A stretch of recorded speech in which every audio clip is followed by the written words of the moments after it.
Welcome to Creative Caregiving and Beyond. More and more people are having to become caregivers for their elderly loved ones, and navigating this journey can be really difficult. This podcast will provide guidance and give practical tips for your family. Your host is Wendy Whiteman, elder law attorney, author, speaker, and leading insight advisor in senior protocol and senior lifestyle trends. Know that you are not alone in getting the help that you need. Let's get started. And here's Wendy. Well, welcome back to part 2 of our discussion with Tracey Wash.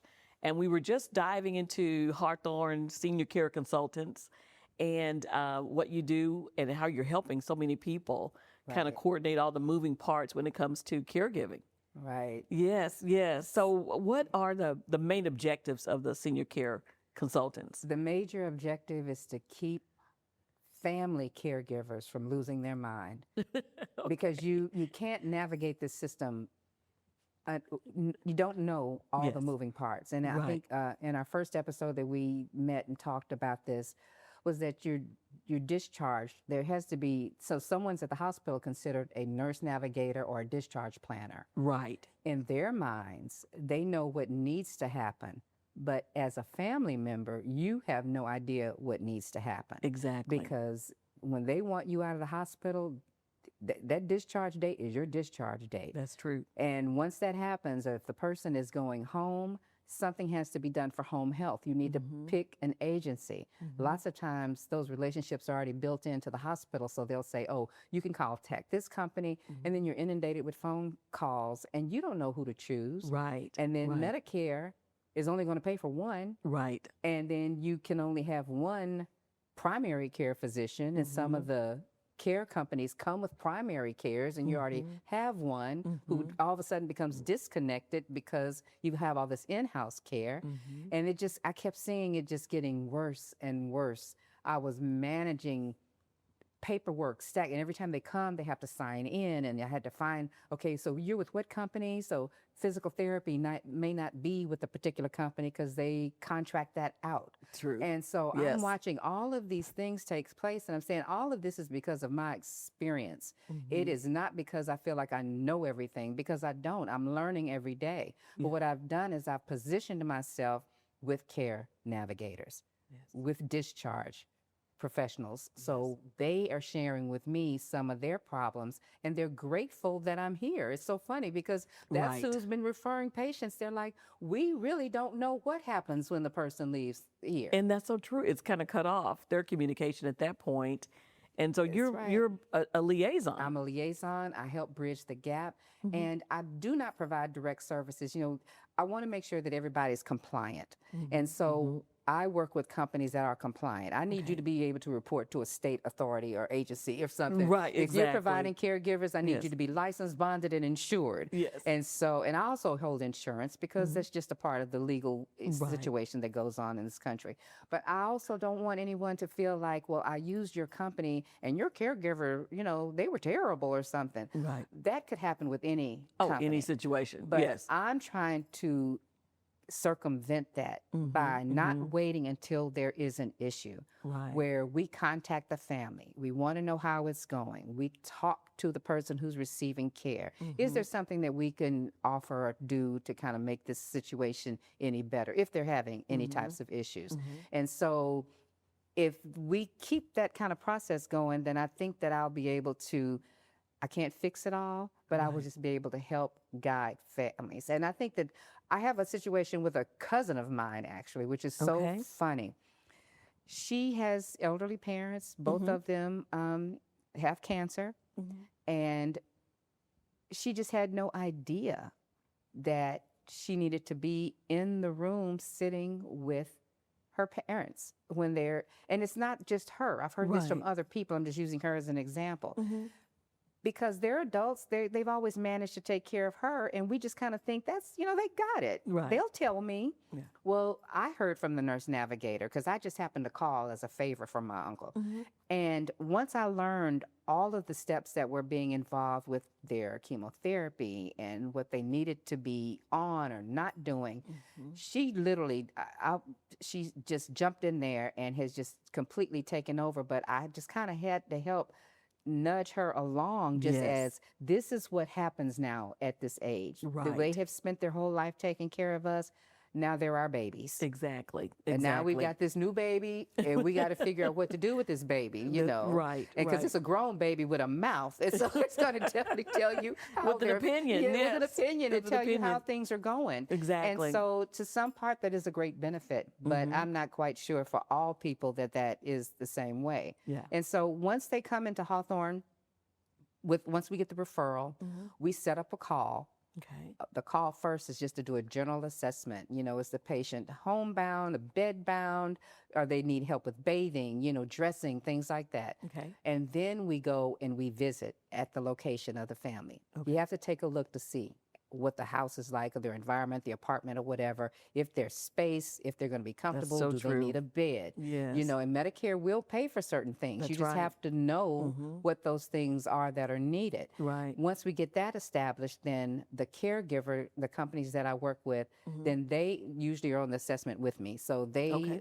are able to send somebody right away. Okay. And we want somebody personality-wise, somebody time-wise. If you know you got a grumpy old lady that you're dealing with, you need someone who's going to be compassionate and patient and understands that. Right. And I've learned, you know, sometimes people decide that they want to be in caregiving because they make it a choice because they maybe didn't, you know, I want to go to nursing school one day, so I'm starting as a CNA. Right. And those have worked beautifully for us because there's a compassion of care with that person. Right. Then I have others who, you know, that I've actually gotten off of some of the very popular, you know, websites who it's a job. It's a job. It's a paycheck. It's a paycheck. Yeah. And those typically have not worked out because you know. It doesn't take a long. month. I've been there too. I've been there too. But and it doesn't take long to I'm a assess desperate it. family member. Somebody has to be here. I have to go to work. Exactly. You know, and so I think that's kind of what prompted me. Everything that I have done so far has been because of what I did not have. Yes. I developed a personal family care binder. And I did this because, and an app I think that we had talked about earlier, I was outside of my family's home and my dad was in the ambulance for his last time. And the paramedic said, I need his DNR. And my brother, who had a folder for me and a folder for my sister, I couldn't reach him on the phone. I think I called her too. Nobody was answering the phone. I was on my phone. And I was just doing this. My hands were shaking because my dad's not breathing. He's just, and so I'm trying to find a DNR. And I'm like, okay, did I put it under DNR? Did I put it under his name? Right. I'm How'd just you file it? panicking. And the driver, he was like, ma'am, well, we can't leave until we find out whether or not, you know, because he's in such bad shape. Right. We have to know what to do. I left and went into the house because I figured in the bureau under this tall stack of papers that we've been collecting, surely I'd find the DNR. Yeah. Fortunately, during that time, I think my brother texted me that he didn't even bother to call, which is great. He just sent it to me. So I took off running, got into the ambulance and showed the guy, and he was like, great. So, you know, he had an iPad, he checked, you know, DNR. When I walked away from that, I realized there should be nobody in this type of situation. Yeah. So when I put the binder together, it was everything that I knew I did not have at my fingertips.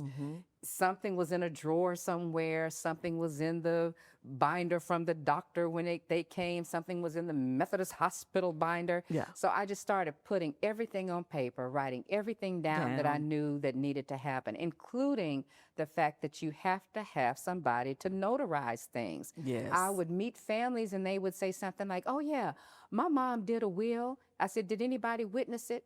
You know, because you have to have a witness that somebody has to, is it notarized? Is it something? Tell me. And it was like, well, no. Well, John, didn't you take that form? I was like, oh my gosh, no, we can't live like this. No, Something has to be done. It has to be signed. It has to be signed. I've seen that. Yes. And if your parent or loved one is in a state of confusion, sometimes those things don't even work out because they're saying, well, how do we know that she was really going to deed your house, house to you? You know, because since we've known this patient, they have been completely confused. Right. You know, and it's interesting that there's so many elder laws. Since you are an elder law attorney, dealing with banking issues, Yes. I remember one time my husband went to the bank with my mother-in-law, and it was just they're asking my mother-in-law questions.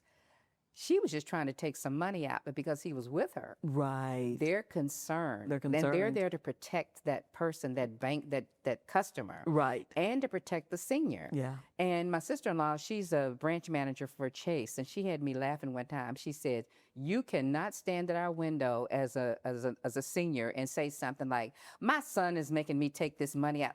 What? Now I gotta call the state. Yeah. You know, and Yeah. it could be we were just going for ice cream, and he's making me treat for ice cream. Yeah. But that's not the story. And they they're could have been getting. joking, It or could just, be, but she could that have been just really saying shuts it something down. funny. Exactly. It shuts it down. It shuts so it down. people don't realize that there's so many moving parts, and that the state also has a protection. Right. You know, you have a governing body with all of those situations. That's why I said I did not want to provide direct services.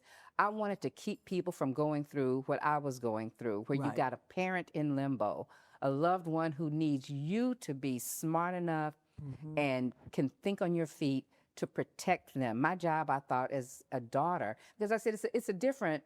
You said that, we're doing creative caregiving, but really, you're a daughter giver. I'm a daughter giver. Yes. You don't know you're caregiving Yeah. because you're loving that person. Right. And so because you're a daughter giver or a son giver, you just think, I want to do what's best for my loved one, but really Yes. what you think is best for your loved one might not be, because sometimes we are too connected. Yeah. And that's so true. I think as being the senior care consultant, I see past all of that. Yeah. Now it's time for your mother to go into a home. You can't leave your demented mother in a home by herself overnight. Right. That front door will one day open and mom will disappear. Right. That's so true. And if we're blessed, And we see that with yeah, all the different alerts. all the alerts It's come like, out there and we you're go. wondering Yeah. why this man in McKinney, Texas is driving out. We get it Yeah. in Houston. Yeah. Yes. Yes. Senior alert, stuff Yeah, like that. exactly. So it does happen. And so I just figured I can't fix it all, but if for my community at least, let me see what I can do to stop some of the chaos and Yes. confusion. Yes. We go to church on Sunday, the pastor says a good word about things, and everybody feels all wonderful for that day, and then they don't talk to their siblings. Yeah. They're holding grudges. Yeah. Then when that parent passes away, then there's all this manicness that happens inside these families. And I'm saying some of this could have been saved had these conversations happened long ago. Long ago. Yeah. And I wrote about that in my book, Creative Caregiving. That first chapter is about having the conversation, with the entire family.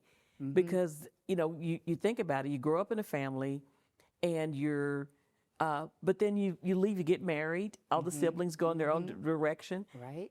It shapes how you think. I mean, you may have thought the same way that when you were all under one household. Right. But 20, 30 years later, everybody's been thinking thinking differently. That's Yeah. so And so then true. you have to come together to try to make decisions regarding mom and dad. And you see things from a different perspective. And so that's where that conflict can arise. That conflict does arrive at that It does point. arise, And yes. I remember when I was dating my husband, my mother-in-law, she is 95 now, almost Yes. 96. Yes. Well, she was in her, I don't think she had turned 70 yet. Yeah. She comes up to me and she says, "So how old are your parents?" And I told her, and she said, "So when they get older, what are your plans? Are you going to put them in a home?" And I said, Wow. "Absolutely not." Yeah. She patted me on the back with a lot of love, because in her, she Yes. needed to know Yes. whether or not I would do that to her. Yeah. And so the whole idea is that nobody wants to go there. Nobody Right, wants to go there. right. But as a potential daughter-in-law, she needed to know what my thoughts were going to be. That was an important Well, question. It was an important Yes. question for my Yes. mother-in-law. Yes. I think I kind of went up on the scale when she found out I Right. wasn't trying to put her away Exactly. in a home or whatever. Exactly, yeah. But nobody wants to face that ultimate test at that time, So that is why I'm out here doing what I do every day, just trying to protect people from where I've been. Yes, yes. You Well, you're know. filling in a lot of gaps too. I mean, yes, there are the other agencies that provide those services, but there's so many gaps in between. It's hard for the layman to know which way to go and what's I the can possibility. I mean, you could start drawing a graph with arrows pointing different directions, But it just depends on, if this happens, then maybe that's the next course of action. I did a mind map on a huge whiteboard. Yes. And I started in the middle with the patient. And just like you said, mind map, you have that general idea, then you come from in different directions. Yes. You write down what this one, you write that, and then from this idea, what you need to do to create.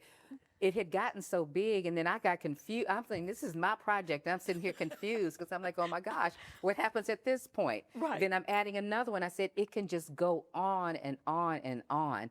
And I realized that, I had to simplify it. Right. And I had to say, okay, Tracey, you can't fix all of these ailments that's Right. out here in the world. Right. My heart wants to, but I know that I cannot. Yeah. So what can I do? And I kept thinking, what were my pain points? Yeah. Organization. I figured I'd create something that, as I know that when my brother and I split my parents up, we ended up having to go together with them because it started taking two per family member at this point. Yeah. So it became family trips. Yeah. But we needed a resource while we were there in the doctor's office. Okay. Doctor's asking, well, what was her blood pressure like last week? And you're sitting there going, oh, okay, it's in my phone. Okay, let me, I wrote it on a tablet, Right, that kind of right. thing. So that's why I said, okay, we've create a binder, create something with technology so that family can pass this information on, because emergencies happen with you as a caregiver. Right, exactly. What if you can't come and your husband has to go? Right, right. What is he going to tell the doctors about mama? Exactly, She exactly. ate her dinner yesterday, but I don't know what her blood pressure was, that kind of thing, Right. So You're- that's what you're I was hoping absolutely these right. pieces would do for Yeah. us. So the app you're developing, Yes. the Family Caregiver Hub, that's going to can it contain that information? The Family Caregiver Hub is a one-stop shop. Okay. Take My Chart. Okay. Epic created, so Yes. you have My Chart. Yes. It gives you a place to fill in that person's name, their vitals, everything, the whole list of medications. There's a place, if you have a caregiver in the home, they can actually write on that day and take notes and say, Mom was feeling great today. Okay. She ate all her food, this, that, and the other. What was her mood like? It also connects to Medicare, Medicaid.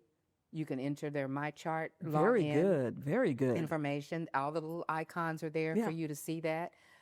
But if you look at it on the computer, it turns into an app from your phone. So it's very, very friendly.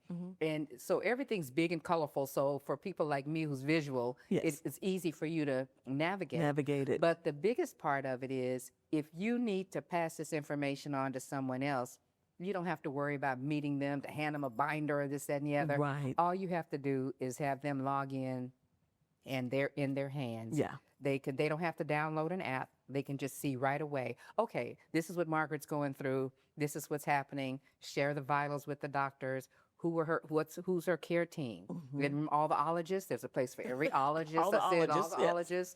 And so, the primary doctors, this, that, and the other, when the last time they were seen. And so with the access to My Chart, that will also help bridge the gap as well, because that person will be able to access that. Now, my biggest concern had been the HIPAA situation, because I don't trust everybody's family. Right. My family's different, and I realize that my brother and I, we do not disagree. Whatever it is, we come together, we figure it out. Right. My sister included. It was like, what do we have to do? What's the best choice? Okay, that's what we're going to do. So I have to make sure that this will be used for good. Okay. Okay, so there is a portion in there where you can fill out, because you need they'll ask you for a person's social security number, things like Right, that, when maybe checking in a facility or whatever. So that part I'm trying to work on now to make sure that it is protected. Right. That there's a primary person that has full access, and then other family members can get all the vital information. Right, Because if with restricted grandma would say, access or something. yes, Yes. absolutely. Yeah. Because grandma might say, Bobby can't be trusted. I don't know that, but I'm just saying, I have to take all it those things happens into in consideration. a lot of families. That's so true. That's right. Yeah, And yeah. so I don't want that to become like a loose cannon out there where you just got senior information and you could take that and go open up a bank account or do something like that. Exactly. So that's why I wanted to make sure. So I went through the whole HIPAA situation to make sure that logins were required on certain aspects of the app. Okay. So it wasn't just going to be general information out there for everybody. Right. But I do beta testing on everything that I do. I've always done focus groups for clients I've had back when I was doing PR work. And other people tell you more than what you think you know. So I've had other people go through it and tell me what they thought. I had my mother's gerontologist go through it. And he called me back with the funniest thing. He said, if I say you go girl, is that like too much, And I was like, no, it's okay. You can say that. But he was quite impressed. Yes. I shared it with a team of doctors that I work with. They want to meet about it. They want to have all of their nurse navigators to talk about it because just as we talked about earlier, in the oncology department, they give out news. That's probably the biggest news. Right. And it decimates people's lives. That's so true. Every once in a while, when we're lucky or fortunate or blessed, we get good news. But then there's also a protocol for when you get the good news because that means your body, there's something that's there that needs to be monitored, that needs to be cared for. You don't need to miss your appointments. What happens to us as caregivers is I learned I missed 2 years of my appointments. Had to keep canceling because my parents' emergencies took place. Right. Which ended up with me having to have breast surgery. Yeah. Because of me missing appointments. Yeah. And so. Because you do give up your life. I mean, there's a portion of your life life you do give up. Give it up. No doubt about it. And nobody's coming with it. It's so interesting because when someone passes away, there's always a pound cake and a lasagna. You know what I'm saying? There's always like a case of sodas and a bottle, and people are coming nonstop. Yeah. When you become the caregiver, the care daughter, care son, a pound cake does not show up. No. There is no lasagna coming. It's crickets. It's crickets. Exactly. Now, you may get a phone call or two, and then after that, people would just say, well, I'm praying for you. Right. And you're grateful. Yes, yes. But it would be great sometimes to just have a conversation about things that maybe are fun or something that, that's going on, current events. I missed literally 2 years. It was worse than COVID for me. Yeah. Because all I could think about was someone else. I couldn't think about anything about my life. And then when my parents had to both be put in the hospital, I went into my bathroom, looked in the mirror.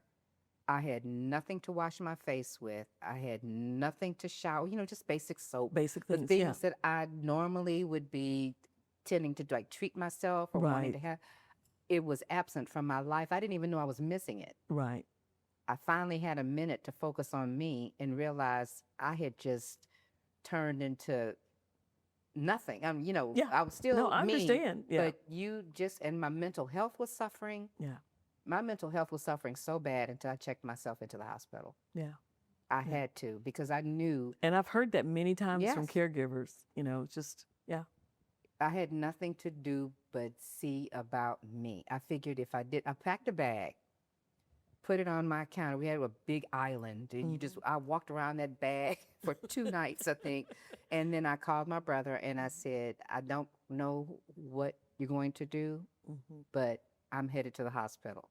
I could feel my insides just quivering. Yeah. And it wasn't even about me crying as much as I couldn't cry. Right. Because I didn't know what part was hurting most. Because you're watching, I'm losing my dad. That was a concern. Yeah. But I also felt at some point that I wasn't making the best decisions for myself. Right. And my husband, because I was paralyzed. Right. Out of fear, the unknown, the stress of just all of it together at one time. Together. Yeah. The paramedics had been to our house so many times. We had double chandeliers and cove ceilings in the foyer. And the paramedic came in and she says, oh my gosh, I've always loved how you guys did the ceilings here. I looked at her, I said, how how many times have you been here? She said, oh, this is my third visit. I was freaked out by that. That you've been here so many times that you remembered my ceilings. That part got me. Wow. So I said, this is just a circle, and I'm just spinning out of control. Once I left the hospital, because they ask you now about your mental health, and so when the doctor asked me, he said, I can't check you out of here because you literally, I realized, I said, how many other people have gotten to this point, but we don't know about this, right? And I said, what can I do? So we open up dialogue. I ask people, how are you doing? And people, I'm doing fine. So I dug a little deeper. I did 60 questions, and I haven't put it in a book yet, but I'm going to. But one question I put in there was, where were you when you realized that you were now a caregiver? And then the next part was not where were you standing, but where were you in your life? What part of your life did you lose when your life suddenly changed to this? Because it's not, it's typically suddenly. And because we don't know we're caregivers, we're just doing God's work. Yeah. You're just doing what needs to be done. Doing what needs to be done. Yeah. Mom needs water. Now she needs help walking. Now she needs help wiping. Now we've moved from that to now it's diapers or we pull-ups. Now we have to get the kind that don't pull up because now they need to be changed. And we're just shopping and doing and ordering and did this come in? Did Amazon, that come in? Check. And that's what we're doing.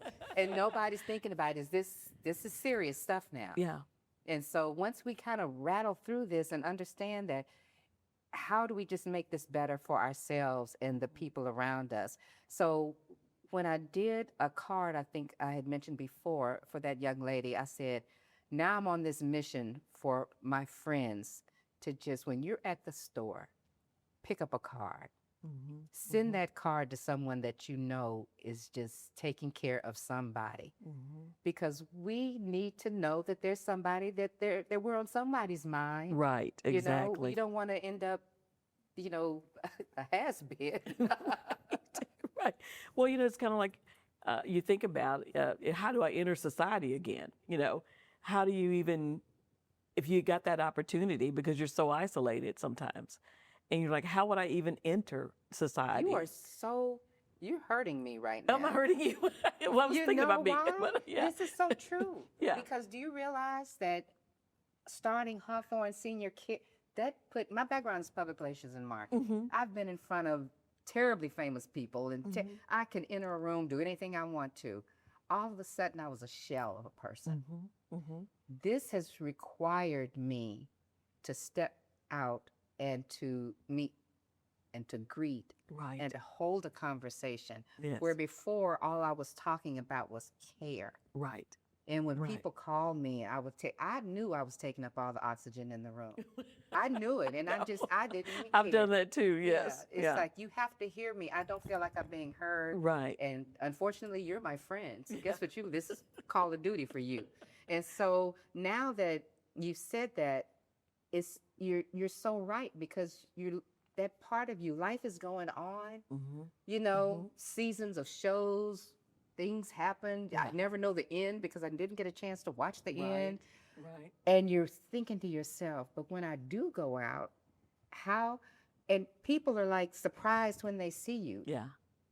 And it's almost a sympathetic kind of surprise to see. It is, yes. Like, oh, Wendy, we're so glad you could make it. And you're thinking, like, is it really that? Do I either look that bad or feel that bad? Right, That's exactly right. Yeah. And it's when people go to prison, they call it a reintegration program. They're reintegrating you into society. They have halfway houses. And so you're partly looking for a job and work, and you're going to counseling, and you're talking to other people who have been inmates. Right. And then you slowly integrate back into the world. Right. It's almost like we need a That is so true. That is so true. to reintegrate. Yeah. Because all of the people that only came to see me typically had been other care providers. Yes. They were there to check off a list to say they had been there, and those were the people I was talking to every day. That's your social group, your social, social circle group. there are the care providers. I totally get it. Yeah. I totally get it. And you have addressed some of this in your app too, an emotional I did. support area. Yes, right. Yes, and people sometimes don't even dig into who they are, where they were, what their life is about, how they're actually feeling. Somebody, if you ask them how, everybody has been so easy and quick to say, I'm okay. Right. I'm fine. Right. I'm okay. Yeah. I'm doing great. And then the longer you talk to somebody, I've seen people's eyes water. I've seen the tears form. I've seen them drop on their clothes. And you realize that that person is not okay. Right. But we're just conditioned to say that because we have to be strong. Exactly. We have to be strong because there's somebody depending on us. Right. But the reality is, if you pick the weak one in the room, the person, they always say caregivers die before the person they're caring for. Yeah. Because you're giving everything. Yeah. You're giving your time, your energy, your heart. My tears I would cry were sometimes just for me watching my parents moving into these various stages, and then I felt helpless because I knew they needed more than what I thought I was providing. I kept thinking, maybe if I do this, or maybe if I take them there, maybe they will enjoy going out to see the Christmas light. I was just always trying to plan something to make them happy. Yeah. And it was draining me so. Right. But just like you said, we don't have the luxury that many people do because the caregiver, they get paid and they walk away. Right. And they go out to dinner with friends. Oh, yeah. They have days off. I tell my caregivers sometimes, I was like, when you have a day off, your days off are your days off. Right. I'm 7 days a week, 24 hours a day. Even with a caregiver. So when I do have a window of time, just a window, I want it respected because you don't get the chance to have a full day. I mean, to have a full day, I wouldn't know what to do. A full day with no phone calls, no Wendy this, Wendy that, And I'm grateful to be there for my mom and for my family and everything. But you're right. Normally people don't understand that they get so much free time, and that freedom is so valuable and it's necessary to revitalize in your life. Now, it's absolutely necessary. If we could make that some type of mantra, because as you were talking, I'm thinking of the game Pac-Man. Mm-hmm. There's a pizza place in Houston that has retro games, and while you're waiting on your pizza, you could play Pac-Man. And so I have a grandson, and I don't know how old he is now, but next time he's 8. And I was showing him about the Pac-Man, and so it's gobbling up. Yes. And while you were talking just a moment ago, I thought about the fact that our life is kind of like playing Pac-Man, because everything it hits, it eats up, and you just don't get that back. Right. You're gobbling up your time, your energy, your effort. Right. And fortunately, I'm still here to talk about it. Right. Because there were times, and I'm to be perfectly honest, I almost thought that me not being here would help everybody else, because I felt like I had lost I had given so much, I was done. Yeah. There was nothing left for me. Right. And I kept thinking my heart is either shriveling up, my energy everything is just gone. Yeah. And it wasn't about the faith or me not having faith. It was just, I'm human. Right. Exactly. And how much of you can this only give so much. Yeah. How much of this am I supposed to give, and when is it going to stop? Right. And you have to say, well, then my parents would have to pass away for, like. I know. And you don't want your thoughts going in that direction. I was going in that direction, and I was like, okay. Yeah. And so when my father passed away, he fought to the end, because that man would light up a room. He was all of 6'3", charismatic, a lot of fun.